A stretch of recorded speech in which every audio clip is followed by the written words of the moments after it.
You want to see something? Look at my eyes. Look at my eyes. Look at his eyes. It's fucking contagion over here. Broski, what happened? You have conjunctivitis? Yeah, double eye. I got it from my daughter. I think he got something in his eye. And then I got this like fucking allergic reaction to it. I'm just messed up, dude. For 2 days now, I haven't been able to see. Okay, well, let me tell you about this weekend, which was the most motherfucking exhausting weekend of my life. I mean, where do I even start? Okay, here's where I start. So I fucking fly home from Italy. Get back in the arena. At 35,000 feet, I decide to troll the mids. Oh, no. We'll talk about that later. But anyways, sipping a beautifully chilled white burgundy. By trolling the mids, you mean that you were occupying their airspace. You were flying at the level of commercial jets. He did a flyby. Instead of 45,000 feet. Instead of 45,000 feet, I went down where the public airlines fly, and I was like, blah, blah, blah, blah, blah, mid, and I came back. Let your winners ride. Rain Man David Sack. And instead, we open source it to the fans, and they've just gone crazy with it. Love you, besties. Queen of Quinoa. I land in LA, and I go straight to the house. I land at I get there like 1:30 or 2:30 or something, 3 o'clock, something around there. In the morning? In the afternoon. Take an ice bath, and boom, we start playing at 4 o'clock. Okay, we start playing. It's not a big deal. It's like one day of poker. We play poker. We finish at like 3 or 4 in the morning. We're exhausted. Kevin shows up in a wheelchair because he had pulled his fucking abdomen. Kevin Hart in a race with Stephen Ridley. He had a 40-yard dash with Stephen Ridley.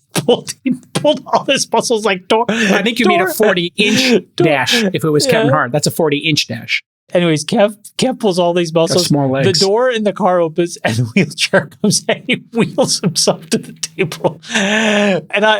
So that was the beginning. I was like, this is an odd way to start poker. We played till 4 in the morning, go to bed, wake up, do our thing, start the game again Thursday at 4. Okay. We play again till fucking 3 or 4 in the morning. Wake up, we go to Burbank at 10 and we fly to Puerto Vallarta for bachelor party. It's unbelievable. Okay. 10 bedrooms, huge compound, on the beach, the whole 9 yards. We start gambling on the plane. I just want you guys to know that we slept 9 hours in 4 days. And we just kept playing and playing and playing. At one point, said, and this is exactly how the interaction went, said, hey guys, maybe we should go to the St. Regis for And then as soon as he was about to say dinner, I was like, shut up, keep playing. The point is that we played from the plane. In the car, we played on an app. Then we played in the house. The food was served buffet style. All decorum just went away. We didn't do anything. We didn't leave that house. We didn't walk on the beach. We didn't fucking nothing. You didn't put your feet in the ocean. I played until I landed in Moffett on Monday afternoon. Can you fucking believe it? It's like almost like, 6 days straight of poker. I will say this. It's an incredible house. The food was incredible. I really wish I could have seen more than my bedroom and the poker table. No, I wish I could tell you that the Pacific Ocean was nice, but I have no fucking idea. You peed in a bucket. You didn't even see the bathrooms in this house. No, I had the doors opened so that I could run to my room and pee and come back. I mean, you don't want to waste time. It was the most degen weekend I've ever been a part of. And then all of us, by the way, we're so exhausted. We slept for fucking 10 hours a day for the last 3 days. Oh, I know. And by the way, so smart, You think it's a bachelor party. It's like there'll be girls. There'll be nothing. Not even the housekeepers were women. Everybody was men. So there was no distraction. Literally no distraction. It's just all dudes. Dudes cleaning the house. Dudes cooking. Dudes doing this. Dudes doing that. Our one attempt to go off-site to go to a dinner was like, no, sit down. The best. He's the best. That should pay for some tequila research. He's the best. My Lord, I don't want to make this into tequila part 2, but my email is filled with 8,000-word tequila missives and overviews from Friedberg and every tequila producer in the world. And my Twitter, my X, is filled with posts about Chamath's Man in the Arena comments. They have set off an absolute fury, as Chamath was alluding to. So the Man in the Arena tweet, I don't know the timestamp here. It looks like 10:22 a.m. I don't know what that is, Italian time, but Chamath decided to say, I'm in the arena trying stuff. Some will work, some won't, but always learning. You're anonymous and afraid of your own shadow. Enjoy the sidelines. And this, of course, was to somebody who is criticizing a SPAC or something. And I think this person had 8 followers. And let's just go through the memes here. Here, somebody with the AI revolution has made a Chamath version of Gladiator. Here is Russell Crowe and Chamath's DNA being mixed. Freeberg, I didn't know this was possible in DNA today, but I guess there is a new actor storming Hollywood, and it's Chamath Crowe. It's Russell Polyhopatia. Beautiful. I mean, what a great job that is. It literally looks like you. So great job to whatever mids did that in whatever mid software. Do you want to actually talk about the man in the arena comment and what the context of it is? Can we talk about that actually? Yeah, go ahead. I think people got upset because what I said was the truth. And this is no different than when I've said stuff before that's become a huge meme and a huge moment, cultural moment. Telling the truth, especially when it's so clear and so obvious, sometimes can really touch a nerve. And what I said is basically the following, which is that there are all these people, the 4 of us are examples, who are constantly doing things. And then we come into X and we don't confuse X with the arena. You know, we don't do stuff in X, we talk on X.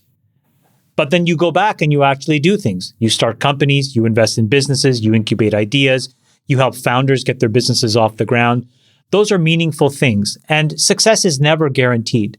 But there is a small strain of people who just violently either hate themselves or hate the fact that you're doing things, and then that you talk about them. And I think what this touched was just that in a simple nutshell.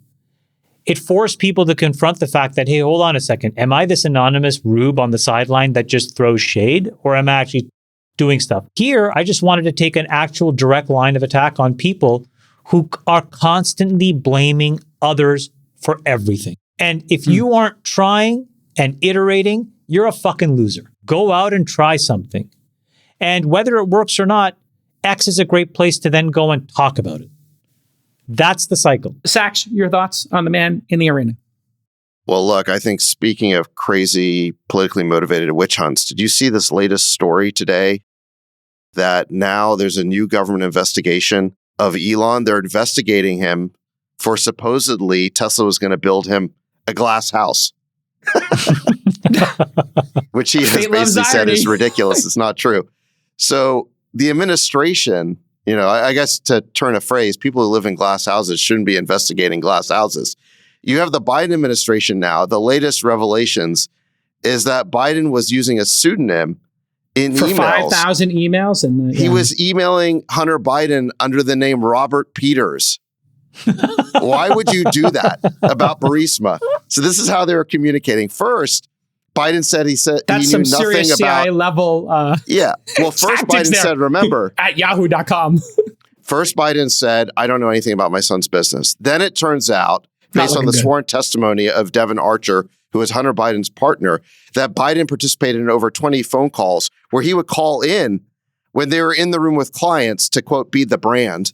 And now we find out that Biden was communicating with Hunter about Burisma using a pseudonym account, basically a burner account, under the name Robert Peters. All allegedly. Okay, but this is what the Comer investigations turned up. It's certainly not looking good. And as you said, so my this is point all is partisan people who live in glass houses shouldn't be investigating glass houses. Here's the thing. Like, if you're going to evaluate, and listen, obviously I'm biased, but if you're going to investigate Tesla over this, like, people can buy and trade the stock however they want. Like, there seems to be some Biden administration, you know, like jihad against Elon. They're going after him for this. And totally. Well, no, remember a week or two ago, they wouldn't invite him to the EV summit. I mean, it's all Well, I think that's where the whole thing started, is that they wouldn't invite him to the EV summit because they're not a union shop. And then Elon spoke out about that. Remember, Biden introduced the CEO of GM, giving her credit for launching the whole EV revolution. So Elon criticized the administration for that. But I think the main reason why they don't like him is because what he's done with free speech on Twitter. Yeah. This Glass House investigation is the second one. The one that happened last week is they're investigating SpaceX for supposedly screening out foreign nationals in the hiring process. They are saying, wait a second. The DOJ is alleging that SpaceX was hiring too many Americans and they needed to hire more refugees. My head's spinning. Even though there is a law called, not refugees. No, non-nationals. No, refugees. Wait. A refugee is somebody fleeing a country Nick, because of my tweet. political persecution. Where did the term refugees come from? No, it is a term. A refugee is somebody fleeing a country because of political persecution. Why would they use that term? The DOJ sued SpaceX basically for DEI foot faults. They said that there was not enough refugees and asylum seekers that were being adequately considered and being hired by SpaceX. The problem with that, as it turns out, is that the DOJ is not even allowed to hire asylum seekers. I mean, and refugees. Well, no. SpaceX is governed under the same laws because it's a rocket company as advanced weapons contractors. Of course. And the whole industry has been under the belief for many years that they could only hire American citizens and green card holders for these very sensitive jobs. Of course. What happened is earlier in the year, the Biden administration released what they called a clarification. Here, I'll post this. Nick, can you pull this up? So the U.S. DOJ Civil Rights Division released this, again, what they called a clarification, how to avoid immigration-related discrimination when complying with U.S. export control laws. The export control laws is what governs rocket companies and weapons contractors. It's basically the companies that are involved in these sensitive national security areas. Until now, the government was pretty clear that you were only supposed to hire U.S. citizens and green card holders, what they call U.S. persons. What's the motivation here, Sachs? Explain to me the motivation. It's crazy because they have this crazy idea that these companies, these national security companies, should be hiring more refugees and asylum seekers. Wait. Even though this is the definition of a national security risk. But the really crazy thing, so first of all, I think this update that they issued, this is lawmaking, okay? They called it a clarification, but this is a Biden administration making new law through, that's through not the process an administrative of making agency. Laws. Yeah. I think this is a crazy law. It's really the opposite of what we should want, which is more Americans getting jobs. But Sachs, can I ask you a question? But what they've done with this lawsuit is they're going back, and remember, the key here is that was only issued in April of this year.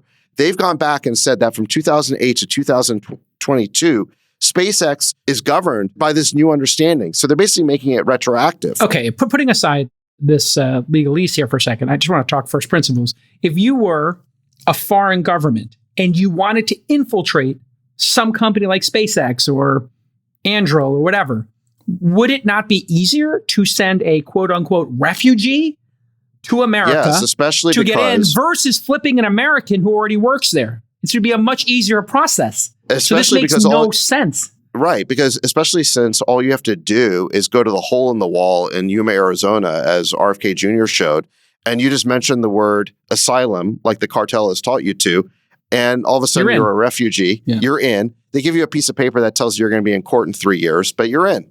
Thousands of people, tens of thousands, millions of people have done this.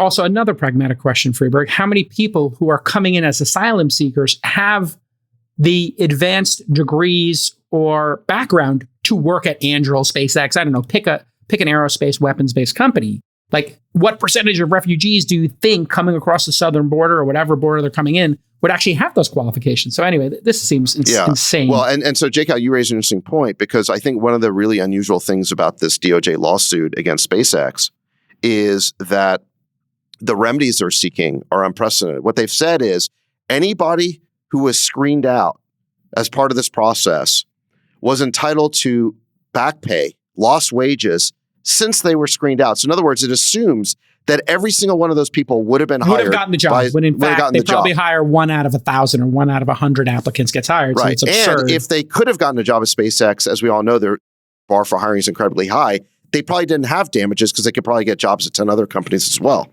Oh my God. The Biden administration is just like self-inflicted wounds here. This is so dumb. What a stupid approach. Is the glass house thing a misallocation of funds claim? Like it's a securities issue? Is that what it is? Yeah, it's a securities issue, that it was improperly disclosed and that they may not have filed the proper taxes because it would have been a paid benefit to Elon. Right.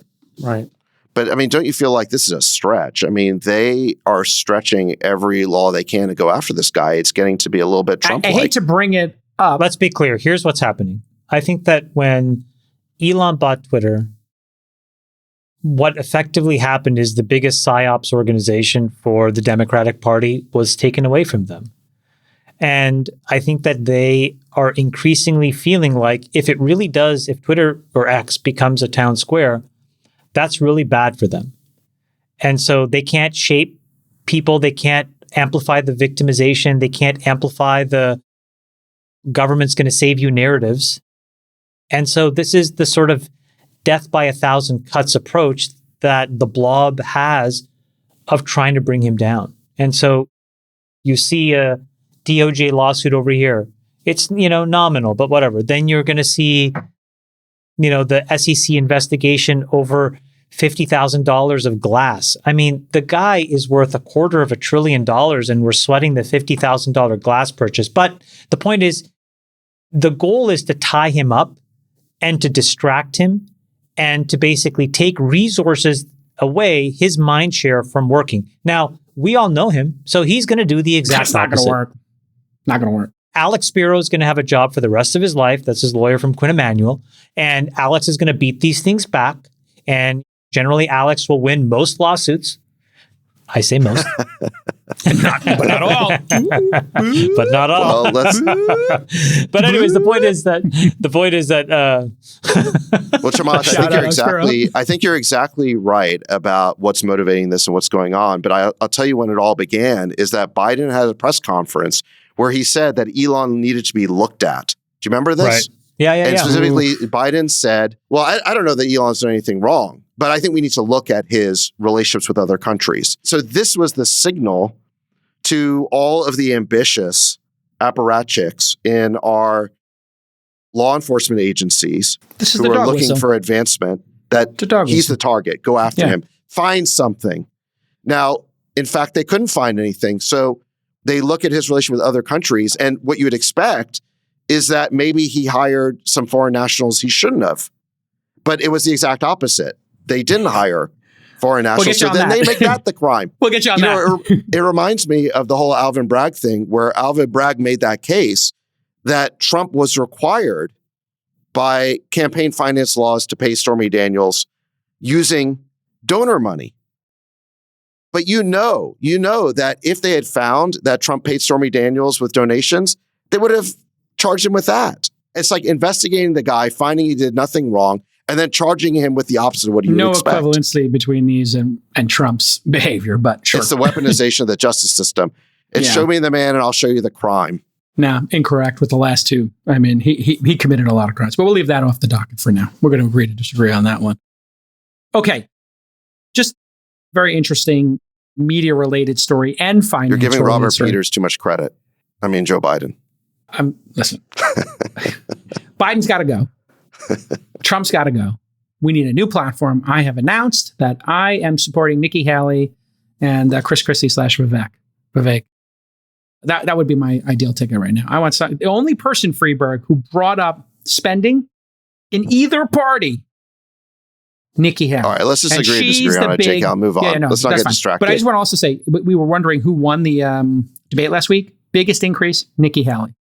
So apparently Chamath is making... What's it look like? I think she went from 7 to 9 in different polls. So it's somewhere between she tripled. It was not a huge bounce. I think you're right. She went from 9. 2 to 7. There was 1 2 to 7, 1 2 to 9. But anyway, putting it aside, the Trump people are actually promoting it because they want Trump to be up against a bunch. They want to be up against a field, not against one. Yeah. 3 people at 10 to 15% is better than 1 at 30. That's probably correct. Could I just ask, because I haven't followed it this week, what was the after it's settled, after the bounces and the spikes, Saxy Poo, where are we at now in the Republican race after this past week and having a chance to really figure out what happened in the debate? Yeah, exactly. Yeah. I think the consensus view just about is that the biggest beneficiary of the debate was Vivek Ramaswamy. By far. Yes, Nikki Haley did get a little bit of a bounce, but Vivek got a much bigger one. He's much better known to the base now. And I think that it's Vivek and DeSantis are now more or less neck and neck for number 2. Haley might be number 3 at this point, but I think it helped Vivek the most. Now, it's also true that he got a lot of criticism, but I think that's kind of where he wants to be. I mean, you want to be the center of attention. And the people who are attacking him now are all these neocons It's basically the whole military industrial complex. It's all the bought and paid for politicians and think tanks who, want America to be in these forever wars. So I think he's being attacked by the right people, and that's going to help him. Yeah. So Sachs, you see him like basically it's going to be Trump versus Vivek if this continues.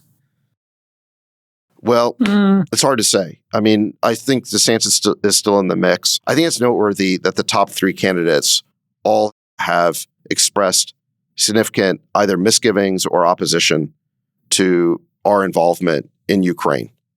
Trump, Vivek, and DeSantis, with varying degrees of strength, have basically all opposed Biden's policy. And they are the leading candidates in the Republican primary. I think that's telling you something very important. Haley, Christie, Pence, Tim Scott, they all would like to do even more in Ukraine, and that is not where the party is. So it's not where the country is. Nobody's there. one other piece of debate fallout that I thought was really interesting was that they interviewed Oliver Anthony. You remember the guy who sings that song, Yeah. The Rich Man North of Richmond, because Fox News made the first question about his song. And he clarified what the song was about. What he said is, the rich men he's talking about, north of Richmond, are the people in D.C. It's the blob. And It was the people on the debate stage. Yeah. Well, but what he said specifically was it was the people who got us into all these endless wars when I was growing up. It was the Republicans who did specifically. He was talking about Bush Cheney Republicans, neocons.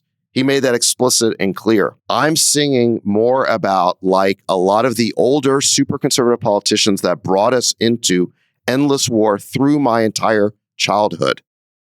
Those are Bush era neocons. He said the people on that stage is who I'm talking about. Don't use my song. This song is not a left or a right song. It's about the people. It was a song about his contemporaries, is what he said. And he's talking about both parties. And he said specifically, it's the people on that stage I'm talking about. Don't use my song again. Okay, let's go on to the next story. There was a leaked document, and we had this come up last week. The leaked document was sent to Chamath, and it was about Tiger Global's struggles. It had a line at the top that said this was a spiked or a draft of a New Yorker story. I think a draft is the way they said it. And we had a little conversation about here. We decided not to publish it. We had a little discussion because we did not think in our private discussion that this was a real story. I saw grammatical errors in it. Sachs said, we really can't publish something like this because it's slanderous and we don't know the provenance of it. And on Friday, Tiger sent a letter to its LPs in response to the document. They wrote that they are being targeted, quote, targeted with a series of misinformation attacks, anonymously using encrypted messaging platforms like Signal. We strongly believe these were written by a disgruntled former employee with whom we parted ways. Unlike the anonymous cowards spreading this false narrative on the internet, you know who we are, and we are here and ready to answer your questions. Rest assured, our team remains highly focused on our core business, which has been performing this year. So, Chamath, just your broad thoughts on the Tiger Global non-story, the fake, faux story by a former employee. Chase is an incredible person. I've said this before. He helped me get into the business of investing. He seeded my first angel fund. I was pretty helpful, I think, in getting them on the cap table at Facebook many, many years ago, which helped them get going as well. So I think that he's a wonderful human being, and I've had nothing but positive things to say about him. Scott Schleifer, I don't know as well, but he seems like clearly a hard-charging person that's achieved quite a lot. And so I'm glad that we didn't publish it or talk about it. And if there is something to be said, the story will be validated and people will get to the bottom of it. What is crazy is I don't understand what this document actually serves, except exactly as you said, to a disgruntled person who has absolutely no economics. Meaning, if you're an LP, you don't want this document to be out. If you're a partner that has carry, you don't want this out in the wild either. If you're a portfolio company, you don't want this document out in the wild. It hurts you. I tend to believe that this is just a disgruntled person. Again, look, I've had this experience as well. So, which is that there are all kinds of employees who work with you. We try our best as leaders of organizations to compensate them well. But invariably, what I find are people overestimate their contributions, and people try to take way more credit. They try to take credit for deals that they've done that they didn't actually do. They try to take credit for all of the internal workings. And then invariably, when the leadership decides that those folks aren't a good fit anymore, mostly for cultural reasons, and are exited, they have a bone to pick and an axe to grind. And they try to sort of distribute misinformation to other LPs, to other GPs, to portfolio company CEOs. It's happened to me. It's happened to Chase. It's happened to Sequoia. It's happened to any of us that have been successful. So Axe to grind people, yeah. it's just like, again, it's just another example of like, there are the people that are in the arena doing, and then there are the people that kind of get kicked out and get really upset and lose track of what's important. These people, instead of writing these missives, should be working. Yeah. I mean, Get back to work. How disgruntled Sachs does a former employee need to be to put in this kind of effort to write a 10-page faux New Yorker style expose? And you were the voice of reason, I think, in our group chat, and just saying, like, I don't even think we should talk about it in a meta kind of way. We weren't going to cover the details of it, but even a meta discussion of it, you put the kibosh on, which we would have been first, like kind of highlighting this craziness, but you took a pretty hard stance. Your thoughts on it? Well, it was written like it was some sort of journalistic article, but a journalistic article has a byline. You know who wrote it. You know who publishes it. It has provenance. You know, therefore, who is liable if it's slanderous. Yeah. This piece that was going around had none of those things. And therefore, my view was that we shouldn't discuss it. And my view is we shouldn't even mention it, because all you're then doing is drawing attention to something that, again, you don't know the provenance of, and you don't know whether it's true or not, and you don't know who's standing by it. Now, what's happened in the last week is that Tiger has issued a statement about it, and that statement was covered by the press. So I guess we can talk about the fact that they've had to respond to this. I'm still not comfortable talking about any of the contents of it because, again, we don't have nobody's put their name by it. Yeah. So why even put them in the position of needing to respond to it until somebody is willing to basically raise their hand and say, this is what I think. The piece that was circulated was a mix of both business criticism or business issues and slander and personal slander. Yeah. So, I mean, are there business issues in there that we could discuss? Yeah. I mean, then they would be interesting. But until we know that there's some authenticity to it, I don't feel comfortable giving any attention whatsoever to this thing. Personally, I think even talking about it now is still kind of a waste of time. Freeberg, any thoughts on it just as we wrap here? No, it's clearly a disgruntled person trying to cast a negative light on Just the firm. get a job, bro. All right. De-dollarization corner. BRICS added 6 new members, climbing to 11 total. And BRICS, of course, everybody knows, Brazil, Russia, India, China, and South Africa. These 4 countries make up 40% of the world's population, 25% of global GDP. Joining the BRICS bloc are Saudi Arabia, Iran, Ethiopia, Egypt, Argentina, and the UAE. New BRICS, and this is kind of being set up as like an alternative to G7, G8, I guess. New BRICS makes up almost 50% of the global population, with a third of GDP. This is the first expansion in 13 years since South Africa joined. Sachs, you've got some thoughts on the BRICS and a little presentation here. Inform the audience. All right. So, JCal, like you said, they added 6 new members.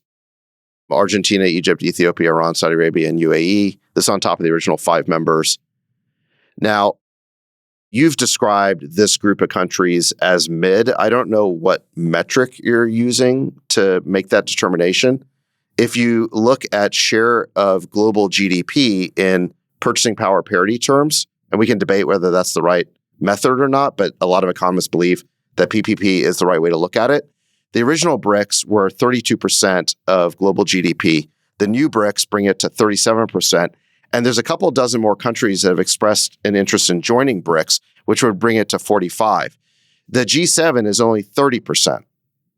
And that number's been declining over time. Back in 1995, it was all the way at 45%, whereas the BRICS were only about 17%. You can see that decline or shift here in this chart, going all the way back to the 1980s. This is why I think a lot of Americans have this casually dismissive attitude towards the BRICS, is they're thinking that these countries are still living in the era of the 1990s of unipolarity when the G7 was, more than half of global GDP. But now the BRICS are bigger than the G7. Again, in terms of PPP, the rest have risen and it's become a very substantial part of the world economy. If you look at global oil production, the new BRICS now have 54% of global oil production. It's almost double what the G7 produces, despite the U.S. still being the number one producer of oil. We're not the biggest exporter because we use it all. Just to add to that point, oil is, of course, a declining commodity with renewables and nuclear, and people are going to rely on it less. So, sure. I don't think renewables are anywhere close to being able to replace fossil fuels. If BRICS it's actually cheaper. Let me finish. Hold on. Let me just to answer to that. It's cheaper now, and Chamath can speak to this, to install solar, wind, than it is to do a lot of the carbon-based fuels. So it actually has tipped economically, where it's, I think, cheaper in 80% of cases, 85% of cases to install renewables. Is that correct, Chamath, broadly speaking? The cost of solar is effectively now the cheapest form of energy, on a kilowatt per hour basis. Great. Okay, continue, Zach. Well, this isn't preventing Germany from sliding into a massive recession because they're not able to get cheap energy anymore. Yeah, they turned off their nuclear. That also supposes that you have the actual supply. And to David's point, why Germany has such a difficult issue is because they turned off nat gas, they turned off the reactors, nuclear. And there's just not enough solar installed right now. So, it's you also have to think a cloudy country. Yeah. What I just meant was more the levelized cost of energy, which is if you had an installation here and an installation there of two different modes of energy generation, solar is cheaper. But David is right. It's still going to take some time for the proliferation of solar. Agreed. So that we all agree. The U.S. is already roughly energy independent. We produce about 20 million barrels of oil a day, and we consume about 20 million. So we are roughly neutral with respect to the world. We're neither a net importer or net exporter as of now. So oil is still going to be it's the number one global commodity. If BRICS adds Venezuela, Algeria, and Kazakhstan, as they may do as soon as next year, they'll control 90% of all oil and gas traded globally. You're going to have an OPEC plus BRICS sort of symbiosis because Russia and Saudi Arabia basically run OPEC plus. New BRICS is also really strong in food production. 5 of the world's 6 biggest food producers are now part of BRICS: China, Brazil, India, Argentina, and Russia. The only other one is the US. They have 46% of global population, 36% of global land mass. So my point is, BRICS isn't just strong in global GDP, they're strong in the production of what are currently the 2 most important commodities in the world, which is oil and food. They also have influence over strategic trade routes. So if you look at where these countries are located, and I'm sure this went into the thinking of who they just admitted to BRICS, because they had a lot of choices. They had something like 26 countries applied, and these are the first 6 they've added. So they now control the Arctic Sea route, which is basically as the polar ice cap starts to melt in the Arctic, you're seeing a new ability to create maritime routes north of Russia, basically, from Europe to Asia. It's a much faster route than going around the Horn of Africa or through the Suez Canal. You have this international north-south transportation corridor, which is basically a combination of overland routes and some maritime that connect Russia, Iran, and India. You've got Belt and Road, these east-west corridors. You've got the Persian Gulf, the Red Sea, and the Suez Canal. They're all now part of BRICS. And the point of that, I think, strategically, is to bypass choke points like the Strait of Singapore, the Strait of Malacca, the Bosphorus, and the Strait of Hormuz. So the point here is that the U.S. Navy has very strategically over decades been encircling China with military bases on, island chains around China. This is going to basically neutralize that whole strategy because China will have ways of securing its trade routes over land or, again, over sea going through the Arctic. So this has huge geostrategic implications. The other big thing that I think BRICS is doing is they have this 5 to 10 year goal of allowing BRICS members to settle trades in local currencies. I think that you guys may be seeing it the wrong way. The goal here is not to create a new reserve currency. It's simply to create a way to bypass the dollar complex. They're trying to break the petrodollar monopoly. This is not an offensive organization, and they're not necessarily trying to create a single alternative to the US dollar. they are trying to create a way to not have to go through the dollar complex in order to do their trade when they're trading with each other. And they would like what China and Brazil are doing is a test case for this, where they are setting up a yuan clearing arrangement with Brazil. And the goal, to be clear, Sachs, here is to have a voice versus the G7, which they feel a lot of these countries feel they've been left out of, and to maybe not have as much dependency on the West and form this bloc that has a bigger voice in the world, right? Yeah, that is I would go a little further. Goal. I go a little further and say this isn't just about them having a voice. It's about them having economic sovereignty. They do not want to be completely dependent on the United States to secure their economies. And the big driver of this has been the weaponization of the US dollar. And SWIFT. Yeah. What we SWIFT. did to Russia with SWIFT, yes. So in conjunction with this Ukraine war, the US seized Russia's foreign reserves, which were in dollars. They've widely imposed sanctions. We're now sanctioning dozens and dozens of countries, and we are tactically limiting who can use SWIFT as part of this. So if you are any of the BRICS countries, you're asking yourself, wait a second, when I am doing business with another member of BRICS, why should the US be any part of that transaction? Yeah, they do not want that transaction to be mediated by the US at all. In a way, it's like people buying crypto so that they don't have to deal with the US government. They have they have Bitcoin over here and they're not subject to the rules of the US dollar, right? It's like a way of opting out and having some independence. Yeah, I totally get it. They're willing to play by the US's rules when they're trading with the US, but they do not want to have to play by the US's rules when they're not trading with the US or the G7. And this is about creating that independence. I think it's great that they have, Chamath, that there is a competitor to the US dollar because it makes us be more thoughtful about our spending ultimately and our balance sheet. What are your thoughts on all this, Chamath? I have a couple. So if you go back to when the BRICS was created, this is like 20 plus years ago. It was first just BRIC and with a small S. That was 2001, yeah. And then it became BRICS with a big S when they admitted South Africa. I think the fact pattern in that organization is pretty poor. When they first got organized, they tried to create a competitor to the IMF. I think it's called the IDB, the International Development Bank. That bank has not disbursed a single dollar in 23 years. They tried to create a joint program to lay undersea fiber amongst these countries, hasn't even started. So I think it's good that this organization is growing. I think the problem is that the actual amount of legislative coordination that these countries has been able to exhibit has been literally zero. And the problem now is that their regional rivalries are only growing. So China and India, which are the two anchor partners of BRICS, are literally in a land war. There's a border that they fight over with guns. You have a growing anti-Chinese resentment inside of both India and Brazil. Nick, you can just throw up this little chart. In India, they've blocked a lot of apps. They're about to block a bunch of imports.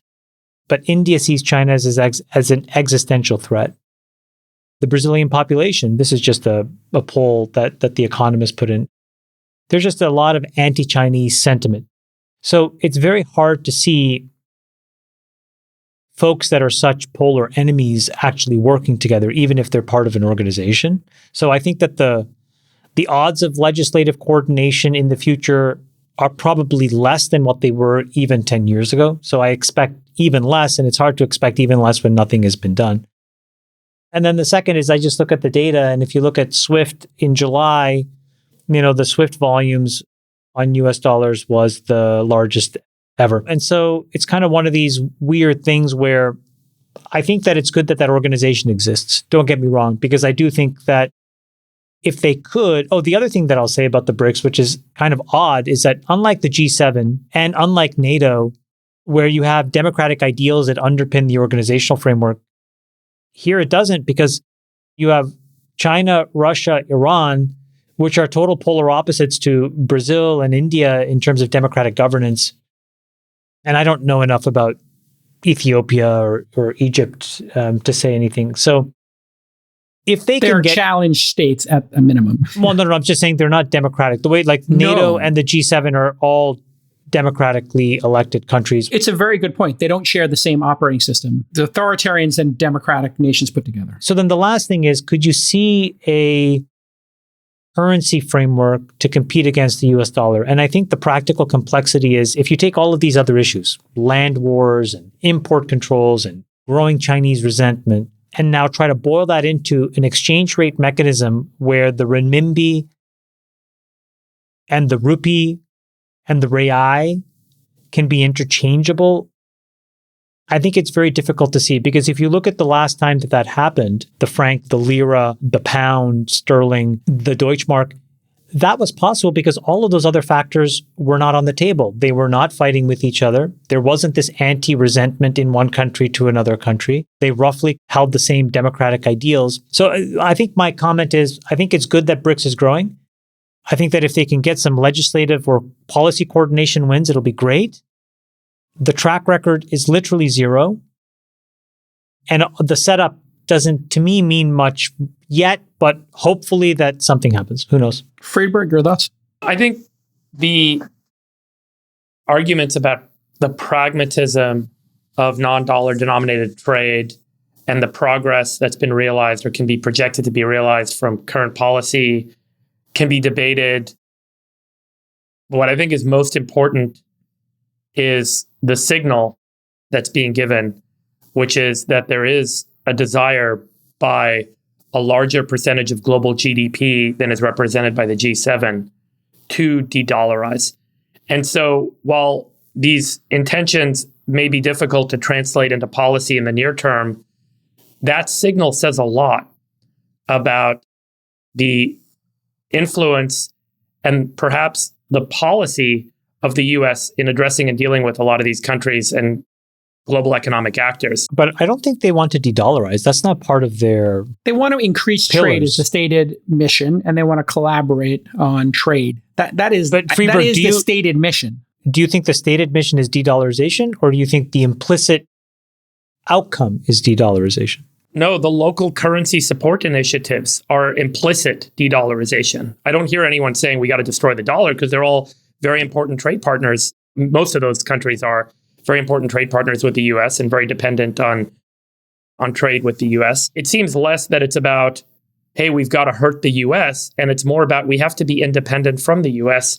We have to be independent. Implicit in that is independent from the US. So, and I think that tone, that signal says a lot about US economic policy and US foreign policy, that there's something off with the unipolarity, as Sachs has pointed out, that it's not de facto anymore, that there is intention here for there to be something different. Yeah, that's very healthy.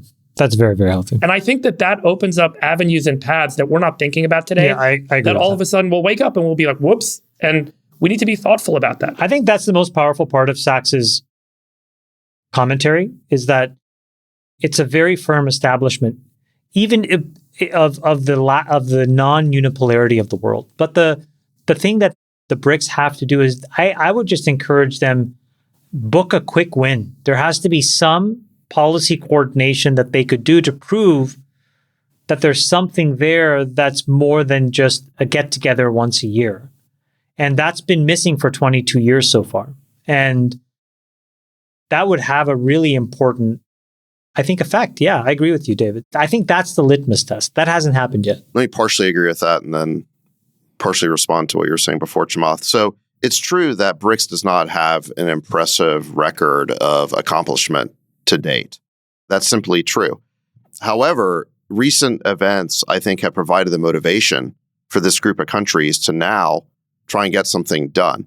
In the past, it was just so phenomenally convenient to be based on the US dollar complex, because everything's priced in dollars, easy to transact in dollars. And when you run a trade surplus, the US has an open capital account and you can just park the money in US treasuries. So there was never a reason for any of these countries to want to leave the US dollar complex until more recently, when again, US foreign policy has militarized and weaponized the dollar and to try and make it a coercive instrument to get these countries to do what the US wants.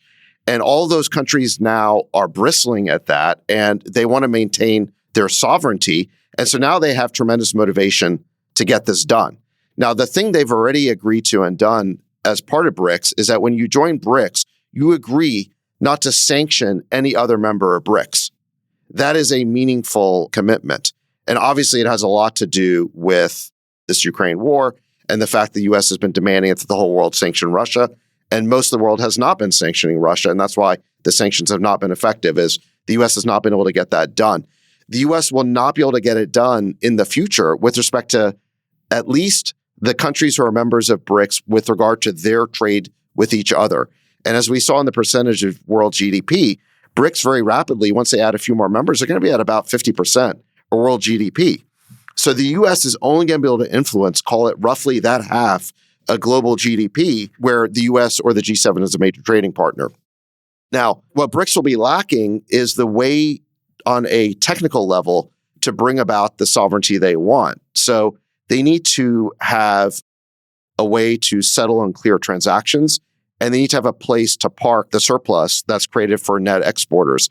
And they haven't quite figured that out yet. So, for example, there's a recent news item where Russia, which is selling a huge amount of oil to India right now, it was saying that they don't want to accumulate more rupees. So they've got to figure out, well, what do we do with all these extra rupees? So there's a lot of pieces to figure out here. And that is why they're saying this is a goal they have over the next 5 to 10 years. It's not 1 to 2 year time frame, it's 5 to 10 years. But yeah, let them they should make their own euro. If they feel so strongly that they're a great voting bloc, make a euro. And then they could all put into it. And you can see what happens when a bunch of dictators and a long tail of failed states now share a common currency. It's not going to work. These countries are all at each other. Yeah, failed states who share Egypt, GDP Ethiopia, has been these going ones up like are a all rocket. very troubled states, by the way. Yeah, I mean, Their share of GDP has been going up like a rocket, J-Cal. That's the whole point. Inflation. Now, furthermore, their goal, we have to be democracy, really clear. human rights. Yeah, their goal is not to create a common currency like the euro. I China know. I'm just saying, and India and Brazil are not going to replace yuan and rupees with some sort of new euro-like currency. Moreover, they're not trying to create a reserve currency that's going to be a currency for the man on the street. This is about settlement of global trade flows and getting out from under the US dollar complex. My point, just to be clear, Freeberg, is if you were to think of it as a thought experiment, these, to Chamath's point, these are culturally and strategically very different countries. And I think what they have in common is that they haven't been included in the G7. And really, America's reaction to this should be to get India out of this and get them into the G7 and make that strategic decision that India is the most important country for us to have strong relationships with. It's kind of hard to put Saudi Arabia and to put UAE in this because they don't share the democratic principles of the rest of the G7. But we should be trying to, any democracy that's in the BRICS, we should be trying to include in the G7. That's the strategic chessboard that would make the most sense. And then you would just leave BRICS as all authoritarian dictators, and they do not work well together. They always wind up you're doing what's forgetting in that their Brazil self-interest. is still nominally a democracy. No, that's what I'm saying. Like getting Brazil, I just said, getting anybody who's a democracy and moving them towards democracy and getting them into the G7 should be our stated goal. That's what the West should do. Lula, who's Brazil's president, is one of the most ardent advocates for de-dollarization. Here's his quote: "Every night I ask myself why all countries have to base their trade on the dollar." Yeah, they don't. They can. So can maybe base it you'll on each regime other. change him, J-Cal. Maybe the CIA will get rid of him. That's stupid. That's a stupid statement. Nobody's saying that. I just said the exact Actually, opposite. somebody is. So, there are people saying that, but not me. Just to be clear, No, you're putting I words get in my mouth that are the exact opposite of what I just said. I just said include my them. My point is, this is not a simplistic dichotomy between dictators and democracies. Another way to BRICS think now of consists. By the way, South Africa is a It's the democracy as well. majority just on a population basis. If you took India out and you got them into the G7, it would be overwhelming majority percentage of citizens in the BRICS living under authoritarian rule. But India, Undoubtedly. let me respond to that, and then also Chamath made And India is the point largest about, country in the world now. I mean, that's the strategic important piece here in my mind. I think India and the U.S. will pull tighter together in terms of security because of a mutual desire to balance the power of China. So I think Chamath is right about that.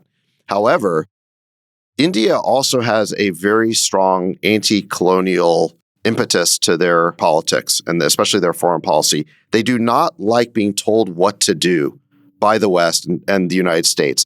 And in particular, they do not believe, and many of their politicians have said this, we don't see why we should have to sacrifice for you. We're going to do what's in the best interest of our own people. And that is why India has rejected enormous pressure from the US not to trade with Russia. India and Russia, as bad as the relationship is between India and China is, the relationship between India and Russia is very strong. It historically always has been. And Russia right now is supplying half of India's oil. And India has adamantly refused to play along with the US's sanctions. And rightfully so. And rightfully so. Right. Yeah, well, they should make their own best decisions. Yeah. Right. So I think a lot of people are thinking that India's not here to be a bootlicker to the United States. Fuck that. Exactly. So look, I think India will pursue its interests. I think when it comes to security, they will align with the US to balance the power of China. But I think when it comes to economic policy, India will pursue its own interests, which I think has to 100%. Do with maintaining their economic sovereignty. 100%. They need cheap oil. They need cheap oil. Yeah. They're a developing country, right? They need oil. And that's the lowest priced oil. Another way to think about the framing is that the priorities for many of these countries for the last 2 decades have shifted, going from a state of economic insecurity, civil insecurity, government insecurity, and as you obviously establish systems and certainty in certain elements, the dollar complex, as Sachs frames it, was very useful in helping them with that transition. But as they start to move from emerging market to developing market to developed market, the priorities start to shift. And then the priorities become much more about sovereignty, independence, institutional destiny, et cetera, that kind of start to make this more realistic, that maybe they don't have their ducks in a row at this point, but there's certainly a conversation or set of conversations that emerges when you're not worried about civil war or you're not worried about economic strife. And you can now start to think on a global stage. And that's evidenced by the PPP data that Sachs shared, where you've seen them become a much larger percentage of global GDP share over the past 10 or 20 years. That's a good metric for that general opportunity to say, hey, I'm going to shift my priorities now. And that's why maybe now's the time to start to pay attention to what's happening and think about U.S. policy to participate in some reconstruction that's necessary here. I tell you what, the most important thing here is all these conversations seem to come back to energy, Chamath. Cheap oil, Russian oil, Saudis, UAE, all participating in BRICS. And then if you look at nuclear, we just had a bunch of, I think it was senators signing a bill. I think you might have tweeted it, Chamath, of support of nuclear. 21 nuclear power plants are being constructed at this moment in China, 8 in India. The United States only has 1, which is kind of an extension. In Gujarat, actually, nuclear. In Gujarat, India just turned on its first home-built one. So just literally today. So big news in India. If we really want to have a great relationship with India, an incredible path, and with some of these other countries, would be for us to really invest in these nuclear reactors and help people build them and help them get energy independence from Russia's oil. We should be building 50 reactors in India. I don't know enough to know whether that's true or not. And part of it is that, like, whether we should be building those reactors in quotes, because I don't know what those means. Gen 2, Gen 3, Gen 4 reactors, any small modular reactors. Yeah. My big comment in my thread is just more that I think that the regulatory support in the United States for nuclear is so constipated that it's impossible to get it done. So you could have the greatest technology in the world. I just don't see how the laws change fast enough and the zoning changes fast enough and the NIMBYism goes away to make these things viable. And so that's actually the real question. I don't know if, Freeberg well, that's in the United States. What I'm advocating for here, Sachs, is, hey, what if the United States policy was, we're going to help India and some other countries. They don't need our help. They grow their independence. They don't need our help. They just turned on their own homegrown nuclear reactor. We haven't done one in 20 years. Yeah, but our new, I guess we call them Gen 2, Friedberg, these new reactors, would that not be a possible path if we're spitballing here to help them get more energy independence from Russia? Wouldn't that be a great long play? They don't need our help. I don't think you're understanding. Like, it's like you're thinking I like we're like Michael Jordan and we're about to teach some kid how to throw free throws. This is not what's happening. No, any help would be helpful. I mean, if people are trying to build a large number of reactors, you don't need a numbnuts to come and help you build a product, do you? You don't hire some 2-bit product manager to help you when something is scaling and working. India GDP is going to be 7% a year. They're off to the races. They're on a rocket ship. They're doing everything right. What can we do? We can help them rewrite their laws to make them Byzantine so nothing gets done? No, so that zoning is impossible? Okay, as a strategy, if we had the ability to build nuclear reactors in other parts of the world, which is exactly China's policy. That's the Belt and Road strategy. I think you in a nutshell right now is summarizing why there's this dismissiveness, which is like, we can help them, but what makes you think you're better?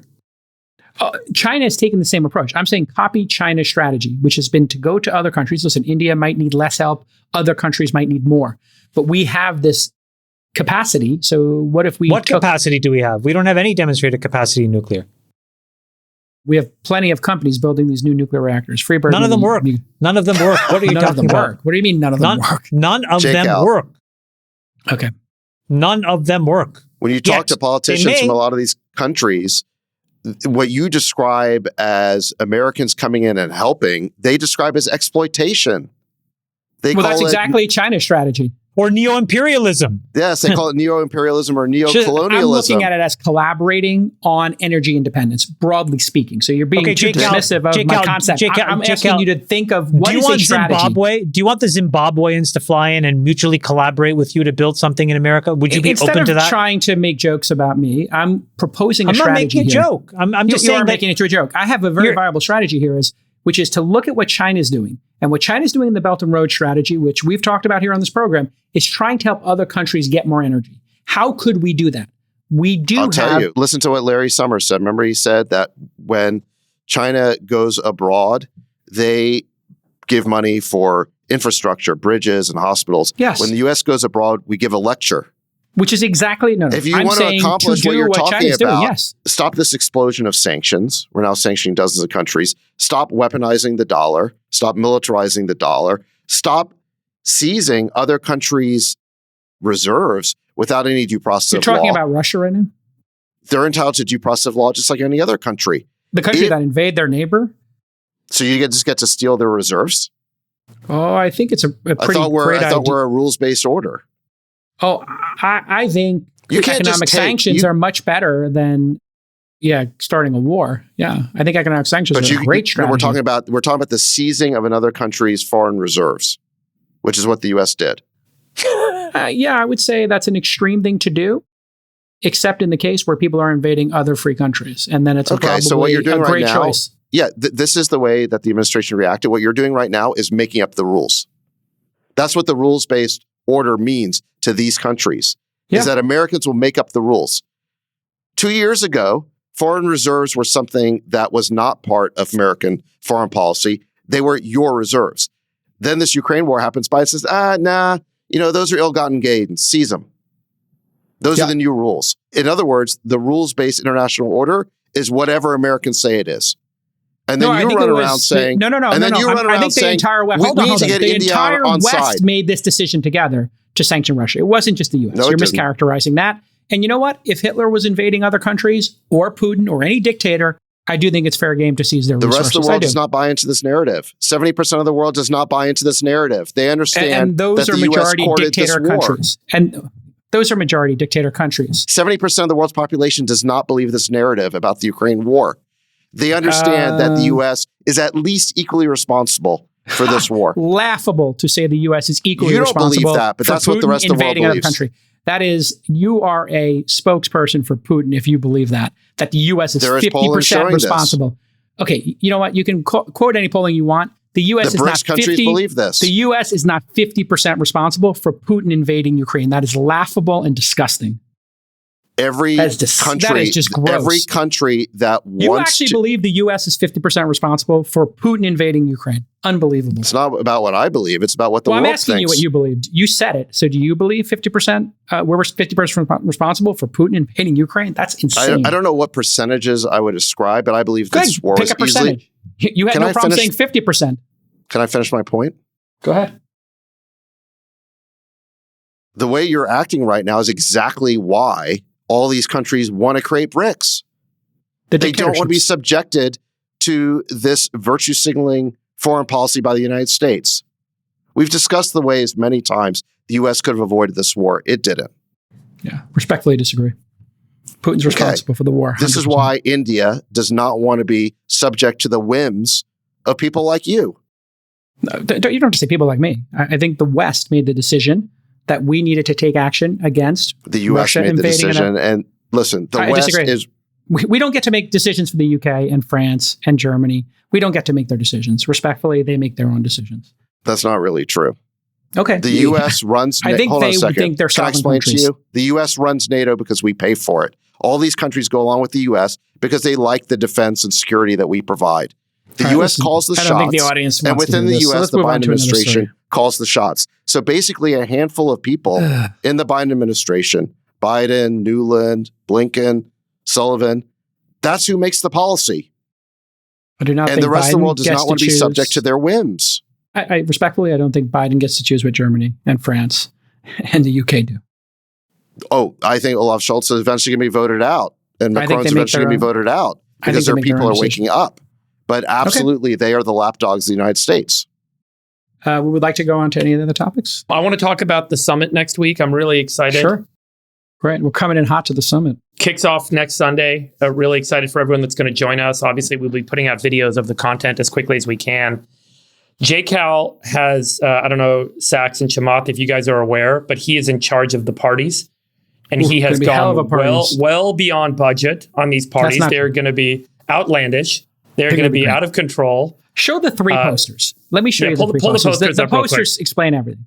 Night one is our 007 party, our Bestie Royale, if you will. And here is Bestie Royale presenting on Sunday night, Bestie Royale. Wear your best spy outfit. You could be Austin Powers. You could be Daniel Craig. You could be Sean Connery. You could be Charlie's Angels. Any spy you can be. And here is Bestie Royale coming at you on Sunday night. A little poker. Here is the closing night party. We're going out of order. Bestie Runner, Cyberpunk Rave with the Besties. Announcing Grimes will be DJing. So we will have Grimes doing a set at the Bestie Runner party. That's awesome. It's going to be fun. And so wear your best Cyberpunk. It could be Fifth Element. You could go with any Cyberpunk Can we just say, theme. can I just say, I give up right now because Claire's going to win. Of course she is. Yeah, she's Whatever a outfit she's, it's like, it's not even worth trying. Well, I'm just She's going to come in basically jeans and a Blade fucking Runner t-shirt. every day. Blade Runner every day. But we'll have some neon stuff for you to put on. Is it there, going to be Sachs. cold outside? No, this is inside, and this is occurring at a film studio. So we have 3 warehouses at a film studio where we've I see. recreated part of the set of Blade Runner. Some incredible Asian street food will be done. That's awesome.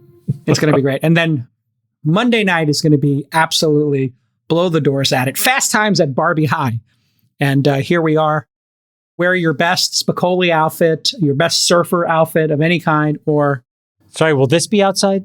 this is going to be outside. We have a tent for the VIP party. So will it the be way cold? it works is you should, well, we'll see what the weather No, is. it's going to be warm.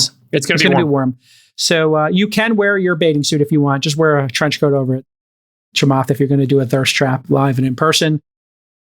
And Mick will be DJing again, so the dance floor will be lit. Just because we went well over the budget, we brought in some sponsors to help us cover the costs. I want to thank those sponsors, iConnections, which is actually running the app that we're using to coordinate the summit. Our law firm that does the legal work for us, Cooley, has agreed to sponsor. And there's a group of entrepreneurs from South Africa started a company called House of Macadamias. They make macadamia nut snacks. Delicious. They're sponsoring it. And they, you know why they reached out?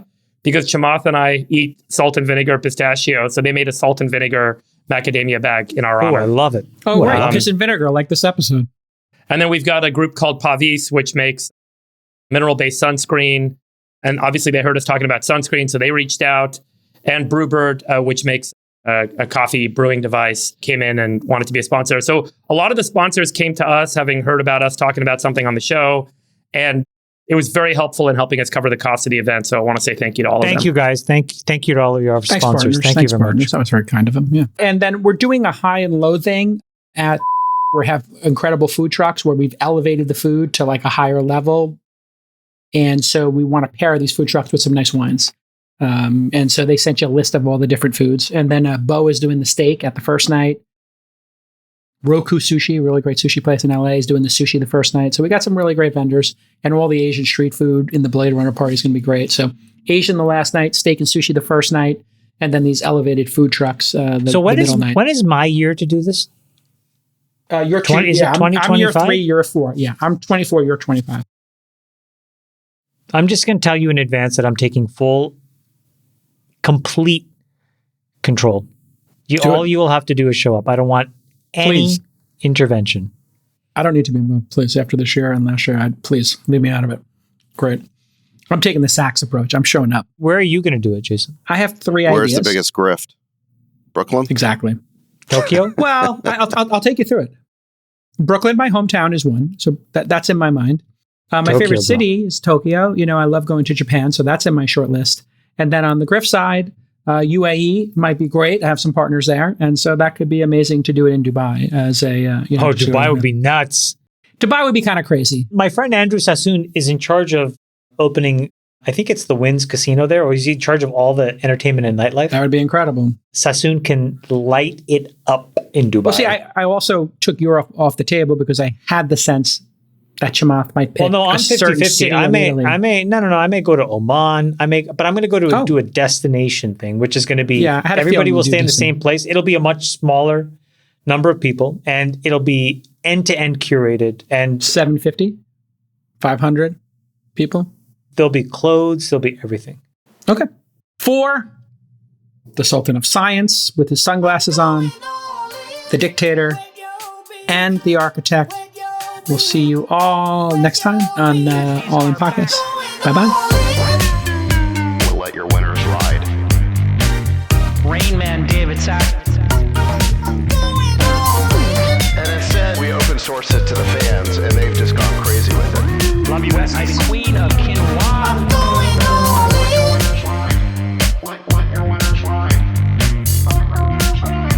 Besties are back. That is my dog taking a notice in your driveway. Oh, man. My haberdasher will meet me at Clinton. We should all just get a room and just have one big huge orgy because they're all just useless. It's like this sexual tension that they just need to release somehow. Wet your beak. Wet your beak. Your feet. That's gonna be good. We need to get merch. Besties are I'm back. going all in.